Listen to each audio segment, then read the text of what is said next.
এক ফোঁটা বিষ অনেক জলকে নষ্ট করে দিতে পারে। ছোট্ট একটা পাথর অনেক বড় একটা কাঁচকে ভাঙতে পারে। ছোট্ট একটা মিথ্যা কথা পুরো জীবনটাই নষ্ট করে দিতে পারে। বিশ্বাস জিনিসটা বড় অদ্ভুত।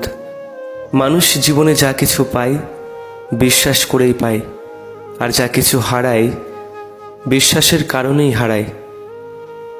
ধনীরা যখন ডাকাতি করে তখন তাকে ব্যবসা বলে, আর গরিবরা যখন তা ফিরে পেতে লড়াই করে তখন তাকে বিশৃঙ্খলা বলে। শুধু ছেড়ে যাওয়াকে ঠকানো বলে না, পাশে থেকে অভিনয় করাকেও ঠকানো বলে। এই পৃথিবীতে ভালো মানুষকে চেনা যায় তার নীরবতা ও হাসি দেখে। খারাপ মানুষকে চেনা যায় তার কথা বলা অহংকার দেখে।